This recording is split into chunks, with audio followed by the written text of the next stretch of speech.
Hello बच्चों, UP board PCM में एक बार फिर से आपका स्वागत है। आज के इस वीडियो में हम बात करेंगे कक्षा 10वीं के विज्ञान के अनसॉल्व पेपर के बारे में, जो कि वर्ष 2023 में पूछा गया है। जो विद्यार्थी वर्ष 2024 की परीक्षा कर रहे हैं उनके लिए ये बहुत ही बेहतर वीडियो होने वाला है। तो आज हम बात करेंगे सेट 4 2023 के लिए। पेपर का कोड है 824 EM। इसका ये दूसरा पार्ट आज हम आपको दिखा रहे हैं। दूसरा पार्ट मतलब खंड बा से। और पेपर कौन सा है एक बार आप फिर से देख लीजिए। इसके पहले पार्ट को हमने पहले ही अपलोड कर दिया था।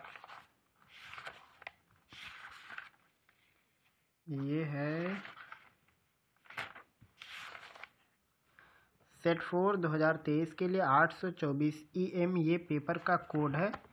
और इसका पहला पार्ट जो कि OMR शीट पर आधारित होता है हमने पहले ही अपलोड किया है।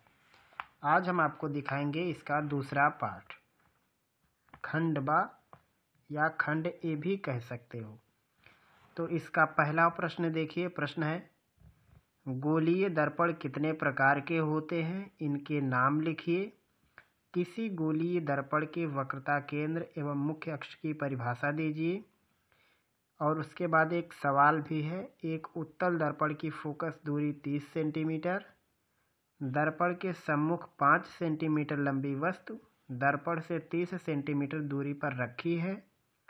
प्रतिबिंब की स्थिति, आकार एवं प्रकृति ज्ञात कीजिए। कुल 4 अंक के सवाल हैं। तो हम इसका जवाब आपको दिखाते हैं। और यहाँ पर हमने आपका समय बचाने के लिए जवाब को पहले से ही लिख रखा है। तो सबसे पहला सवाल था, गोलीय दर्पण के प्रकार बताओ। गोलीय दर्पण 2 प्रकार के होते हैं। पहला है उत्तल दर्पण और दूसरा है अवतल दर्पण। फिर वक्रता केंद्र के बारे में पूछा गया था, उसका जवाब है, गोलीय दर्पण का परावर्तक पृष्ठ एक गोले का भाग होता है। मतलब जो कि मिरर होता है, कनकेव या कन्वेक्स, वो एक गोले का ही पार्ट होता है। तो इस गोले का केंद्र गोलीय दर्पण का वक्रता केंद्र कहलाता है। ये अक्षर C द्वारा निरूपित किया जाता है। ये इसका सीधा साधा और बिल्कुल सटीक जवाब है। अगला है मुख्य अक्ष। दर्पण के ध्रुव पर अभिलंब रेखा को मुख्य अक्ष कहते हैं। जो पोल होता है जिसे हम पॉइंट P से डिनोट करते हैं, उस पर जो लंब की लाइन होती है उसे हम बोलते हैं वक्रता केंद्र, उसको हम बोलते हैं मुख्य अक्ष। या फिर आप ऐसे कह सकते हो कि पोल और वक्रता केंद्र को मिलाने वाली जो लाइन होती है वो मुख्य अक्ष कहलाती है। प्रिंसिपल एक्सिस भी उसको कहते हैं। उसके बाद इसी में एक सवाल था कि एक उत्तल दर्पण है जिसकी फोकस दूरी 30 सेंटीमीटर है। उसके सामने 30 सेंटीमीटर की दूरी पर 5 सेंटीमीटर ऊंचाई की कोई वस्तु रखी थी। तो प्रतिबिंब की स्थिति, आकार, प्रकृति सब बतानी थी। तो उसका भी सोल्यूशन हमने कर दिया है। यहाँ पे हम आपको दिखाते हैं उसका सोल्यूशन आगे करके। तो यहाँ पे दर्पण उत्तल है इसलिए फोकस दूरी का चिन्ह प्लस लेंगे। वस्तु की ऊंचाई, हाइट ऑफ ऑब्जेक्ट, HO से डिनोट कर रहे हैं 5 सेंटीमीटर। वस्तु की दूरी हमेशा माइनस में लेते हैं, चाहे उत्तल दर्पण हो या फिर अवतल दर्पण, दोनों माइनस चिन्ह से लिया जाता है। हमेशा U की वैल्यू माइनस के साथ। अगर आपको चिन्हों को समझने में किसी भी प्रकार की परेशानी होती है तो आप हमारे लाइट चैप्टर को एक बार विजिट करें, यहाँ पर हमने चिन्ह परिपाटी सिखाया हुआ है। तो U की वैल्यू -30 रखनी है। दर्पण का सूत्र होता है 1/f = 1/v + 1/u। F और U की वैल्यू रख के सॉल्व करने पर आपको V की वैल्यू 15 सेंटीमीटर मिलेगी। तो यहाँ से तो आ जाएगा कि जो प्रतिबिंब है यहाँ पे देखो, इसका चिन्ह प्लस है और वस्तु की दूरी के लिए चिन्ह माइनस है, यानी बिल्कुल अपोजिट साइड हो जाएगा। अगर वस्तु सामने है तो प्रतिबिंब पीछे होगा, यानी दूसरी तरफ। अब उसमें प्रतिबिंब की लंबाई भी निकालनी थी, तो उसके लिए हमें आवर्धन का सूत्र लेना पड़ा, जो कि होता है माइनस में V/U या HI/HO। I का मतलब इमेज है, इमेज की हाइट अपान ऑब्जेक्ट की हाइट। इस सूत्र में हमने माइनस के बाद V/U और HI/HO को रखा, क्योंकि ये भी आवर्धन है और ये भी आवर्धन है। सभी वैल्यू को चिन्हों के साथ रखना। हमें V की वैल्यू +15 लेनी है और U की वैल्यू -30 लेनी है, और एक माइनस पहले से था सूत्र में। साथ में HI की वैल्यू निकालनी और HO को +5 रखेंगे, क्योंकि वस्तु सीधा है उसको हमने प्लस रखा। तो आप देखोगे कि प्रतिबिंब की लंबाई भी प्लस साइन के साथ है, यानी वस्तु सीधा है तो प्रतिबिंब भी सीधा होगा। तो हमने एक साथ सबका जवाब लिख दिया कि प्रतिबिंब दर्पण के पीछे होगा। रीजन क्या है, इसका चिन्ह प्लस आया। आभासी सीधा छोटा होगा। आभासी कैसे पता चला, जब वस्तु और प्रतिबिंब दोनों सीधे हों तो वो हमेशा आभासी होता है। छोटा बनेगा क्योंकि प्रतिबिंब की हाइट 2.5 सेंटीमीटर आई है। तो यहाँ पे हमने लिखते हैं कि प्रतिबिंब की लंबाई 2.5 सेंटीमीटर है, प्रतिबिंब दर्पण के पीछे 15 सेंटीमीटर की दूरी पर बनता है। ये है इस सवाल का सीधा और सटीक जवाब। दूसरा सवाल है खंड का आंख की समंजन क्षमता का अर्थ समझाइए। किसी उत्तल लेंस द्वारा प्रतिबिंब बनाने के लिए किरण आरेख बनाइए, जबकि वस्तु लेंस के 2f दूरी पर है और वस्तु 2f एवं अनंत के बीच है। तो यहाँ पर देखिए इसका जवाब। सवाल में 2 खंड है। पहला पूछा है समंजन क्षमता, तो हमने यहाँ पे जवाब लिख दिया। बिल्कुल सबसे कम शब्दों में सबसे सटीक जवाब हमने लिखने की कोशिश की है। जवाब हमने लिख दिया, आवश्यकता के अनुसार नेत्र द्वारा अपनी फोकस दूरी को समायोजित करने की क्षमता को नेत्र की समंजन क्षमता कहते हैं। हकीकत क्या होता है, जैसे हमें नज़दीक की वस्तु देखनी हो या दूर की वस्तु देखनी हो तो आँख अपनी फोकस दूरी को कम या अधिक करता है स्वयं, जिससे कि प्रतिबिंब रेटिना पर बन जाता है। तो आप इसको कई शब्दों में लिख सकते हो कि प्रतिबिंब को रेटिना पर बनाने के लिए आँख अपनी फोकस दूरी स्वयं ही कम या अधिक कर लेता है, ऐसी क्षमता समंजन क्षमता कहलाती है। या फिर फोकस दूरी को समायोजित करने की क्षमता को हम नेत्र की समंजन क्षमता कहते हैं। तो ये है नेत्र की समंजन क्षमता का जवाब। अब इसमें 2 और सवाल दिया हुआ था कि प्रतिबिंब का किरण आरेख द्वारा दिखाओ कि प्रतिबिंब कहाँ बनेगा, जबकि वस्तु 2f पर है और जबकि वस्तु 2f और अनंत के बीच है। तो जब वस्तु 2f पर होगा तो प्रतिबिंब बनेगा 2f पर। जितनी बड़ी वस्तु की लंबाई उतना ही बड़ा प्रतिबिंब की लंबाई। किरण आरेख बनाने के लिए आप यहाँ से एक समांतर रेखा खींचो, फोकस से भेज दो और एक प्रकाश से केंद्र से बिल्कुल सीधा, जहाँ पे कट होगा वहाँ पे आंसर आएगा। दूसरा था कि जब वस्तु 2f और अनंत के बीच हो तो प्रतिबिंब बनेगा 2f और f के बीच में बनेगा।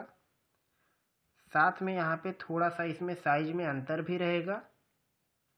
यहाँ पे जो साइज आएगी, यहाँ पे आप देखोगे कि ये जो v वाली वैल्यू है, ये v वाली वैल्यू थोड़ी छोटी रहेगी, u वाली वैल्यू थोड़ी बड़ी रहेगी। तो यहाँ पे आपको प्रतिबिंब ही थोड़ा छोटा मिलने वाला है और f और 2f के बीच मिलेगा। लेकिन सवाल में केवल किरण आरेख बनाने के लिए कहा था, तो आपको ऐसे ही केवल 2 चित्र बना देने हैं बस। तो ये है सवाल नंबर 2 का जवाब। यहाँ से आप देख सकते हैं पूरा।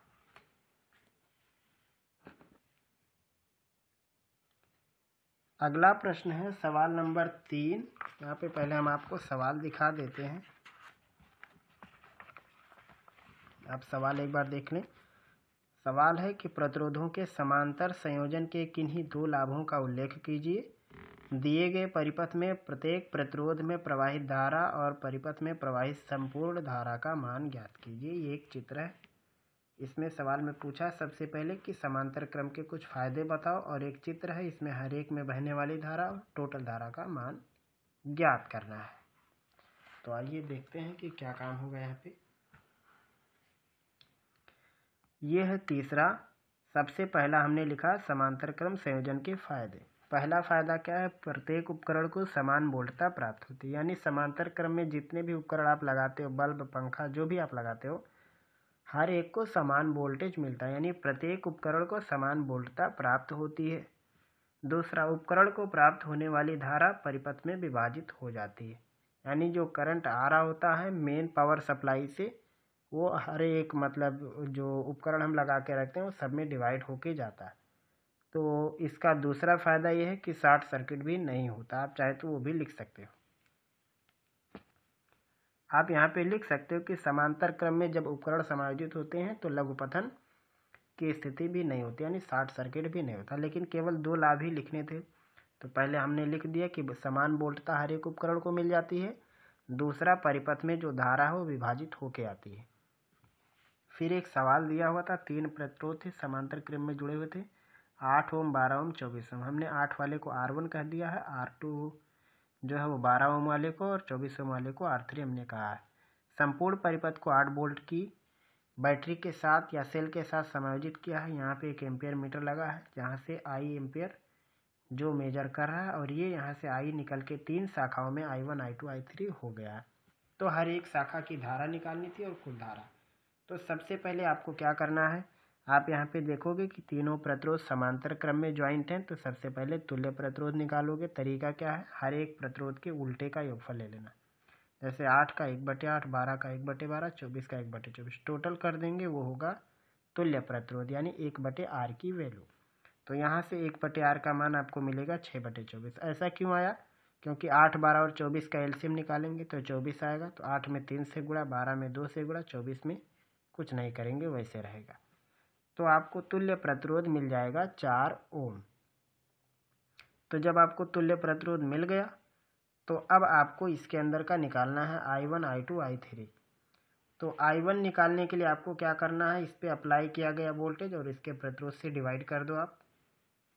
तो वोल्टेज 8 है, प्रतिरोध 8। आपने यहाँ 8 क्यों लिया, क्योंकि आपने ऊपर जवाब क्या लिख दिया है, देखो, प्रत्येक उपकरण को समान वोल्टता मिलती है, यानी जितने भी प्रतिरोध हैं सब में समान वोल्टेज आने जाएगा, यानी सब में 8-8 वोल्ट इसमें होगा। ये खासियत होती है समांतर क्रम की। तो यहाँ पे हमने I1 के लिए भी वोल्टेज 8 लिया है, I2 के लिए भी वोल्टेज 8 लिया है और I3 के लिए भी वोल्टेज 8 लिया, और जबकि सबका प्रतिरोध अलग अलग है जो कि सवाल में दिया था। तो I1 I2 I3 निकल गया। संपूर्ण धारा निकालने के लिए आपको क्या करना है, तीनों धाराओं को जोड़ देना है। तो जोड़ने के बाद आपको मिलेगा 1, 2/3 और 1/3, टोटल करेंगे तो 2 एम्पियर आएगा। तो यहाँ पे हमने आगे ऐसे भी कर दिया है आपको समझाने के लिए कि I1 का मान 1 एम्पियर है, I2 का मान 2/3 एम्पियर है, I3 का मान 1/3 एम्पियर और संपूर्ण धारा 2 एम्पियर। चाहे आप ऐसे निकाल लो या I की वैल्यू V/R कर दो। V का मान है 8 वोल्ट और कुल प्रतिरोध 4 आपका आया, तो 8/4 2। चाहे आप ऐसे निकालो या तो तीनों को जोड़ दो, इसका उत्तर आ जाएगा। तो यह है सवाल नंबर 3 का सीधा और सटीक जवाब। अगला जो प्रश्न है चौथा, ये विद्युत चुम्बकीय प्रेरण से संबंधित है जो कि सिलेबस से कट गया है। साथ में विद्युत मोटर और विद्युत जनरेटर दो के दोनों भी कट गए हैं, यानी विद्युत चुम्बकीय प्रेरण का किसी भी प्रकार का कोई टॉपिक आपको सॉल्व नहीं करना है। तो ये 24 है और ये वाला सवाल आपको नहीं लगाना है। अब जो नया मॉडल पेपर है उसमें इसकी जगह पर कोई दूसरा प्रश्न भी है, तो हम आपको वो मॉडल पेपर भी हल करना सिखाएंगे। पहले इनसे निपट लेते हैं। तो अगला है, यहाँ से केमिस्ट्री शुरू होता है, खंड खा या खंड बा, बी भी कह सकते हो। इसका 5वां सवाल या पूरे प्रश्न पत्र का आप 25वां कह दो। इसमें 2 सवाल हैं, का और खा। का में 2 सवाल है और खा में भी 2 सवाल है, टोटल 4 अंक का है। सवाल दिया, निम्नलिखित समीकरणों को संतुलित कीजिए। कुछ समीकरण दिए हुए हैं, तो हमने यहाँ पे समीकरण पहले से लिख रखा है। H2SO4 था, NaOH था, Na2SO4 और H2O था। इसको बैलेंस करना था, तो आपको NaOH के आगे 2 लगा देना और H2O के आगे 2। इससे आप देखोगे कि यहाँ पे H2 2 है, यहाँ पे हमने 2 से गुणा किया, 2 हो गया, टोटल मिला के 4। यहाँ पे 2 से गुणा है 4। ऐसे आप हर एक तत्व को देखोगे तो सभी तत्वों की संख्या इसमें बराबर आपको मिलेगी। दूसरा था MgCl2 AgNO3 और MgNO3 का होल ट्वाइस प्लस AgCl था। तो आपको यहाँ पे बैलेंस करना, हर एक तत्व को बराबर दिखाना। जैसे यहाँ Cl2 था, यहाँ Cl, तो इसमें हमने 2 से गुणा कर दिया। अब जैसे ही 2 से गुणा किया तो सिल्वर की मात्रा डबल होगी, तो यहाँ पे हमने सिल्वर में 2 से गुणा किया, इससे NO3 डबल हो गया जो कि यहाँ पे पहले से डबल था। तो ये सब सारी चीज़ें आपको ध्यान में रखनी है कि हर एक तत्व और हर एक यौगिक की संख्या में जो भी परमाणु लगे हुए हैं वो हमेशा बराबर होने चाहिए। इस प्रकार से आपको बैलेंसिंग करनी रहती है। इसमें दूसरा था, एक रिएक्शन दिया हुआ है, उसमें अभिकारक और उत्पाद के नाम लिखने थे। Zn + H2SO4 ZnSO4 + H2। Zn का मतलब जिंक जो कि अभिकारक है, H2SO4 ये सल्फ्यूरिक अम्ल है, ये भी अभिकारक है। तो हमने अभिकारक में जिंक और सल्फ्यूरिक अम्ल बना दिया।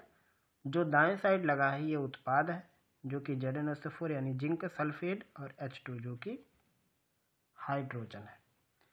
और इसी में एक और सवाल था कि अमोनियम क्लोराइड को ऊष्मीय वियोजन की अभिक्रिया, अमोनियम क्लोराइड के ऊष्मीय वियोजन की अभिक्रिया और बनने वाले पदार्थों का नाम लिखो। यानी अमोनियम क्लोराइड का जब हम ऊष्मीय वियोजन करते हैं तो कौन सी अभिक्रिया होती है, यानी क्या क्या उत्पाद बनते हैं, इनका हमें नाम लिखना था। तो ये NH4 है और ये रिवर्सिबल रिएक्शन होता है, यानी टेम्परेचर को कम कर दें तो ये रिवर्स हो जाएगा। तो NH4Cl है, यहाँ पे हम ऊष्मीय वियोजन कराएंगे यानी तापमान बढ़ाएंगे तो ये अमोनिया प्लस हाइड्रोजन क्लोराइड या हाइड्रोक्लोरिक एसिड में परिवर्तित हो जाता है। तो यहाँ पे हमने रिएक्शन लिख दिया NH4Cl उत्पाद NH3 प्लस HCl। ये है इस सवाल का जवाब। और अगला जो सवाल है उसमें 2 यौगिक दिए हुए हैं, इनकी IUPAC लिखनी थी। 3 कार्बन है, यहाँ पे आप देख सकते हो डबल बॉन्ड लगा के O लगा हुआ है, जो कि एक कीटोन समूह है। तो इसके 2 नाम हो सकते हैं, या तो प्रोपेन 2 ओन लिख दो। प्रोपेन का मतलब 3 कार्बन, सब में सिंगल बॉन्ड, तो नाम प्रोपेन, दूसरे पर कीटोन समूह तो प्रोपेन 2 ओन, या आप इसको प्रोपेनोन 2 भी लिख सकते हो। अगला वाला था इसका IUPAC लिखना, तो आप 1 2 3 4 5 6 कार्बन मतलब हेक्सेन, और एक जगह पर OH यानी एल्कोहल का समूह लगा है तो आपने इसका नाम हेक्सेनॉल लिखा। तो ये हुआ इस सवाल का जवाब। आप चाहे तो हमारा IUPAC वाला वीडियो चेक कर सकते हैं, जो कि अभी हमने हाल फिलहाल में ही अपलोड किया है। तो ये था आज का अपना सेट, जिसमें हम सॉल्व कर रहे थे सेट 4 2023 को। पेपर का कोड था 824 EM, इसका था दूसरा पार्ट। तो उम्मीद है कि आज की बताई गई बात आपको समझ में आ गई होगी। अगर आपका कोई भी प्रश्न है, टॉपिक है, या कोई आपका डाउट है जो कि आपको समझ में नहीं आ रहा है, तो आप हमें ज़रूर बताएंगे और हम कोशिश करेंगे कि आपकी बोर्ड परीक्षा की तैयारी के रास्ते को और भी आसान बनाएं। फिर मिलेंगे हम लोग जल्द ही अगले पार्ट में अगले टॉपिक के साथ।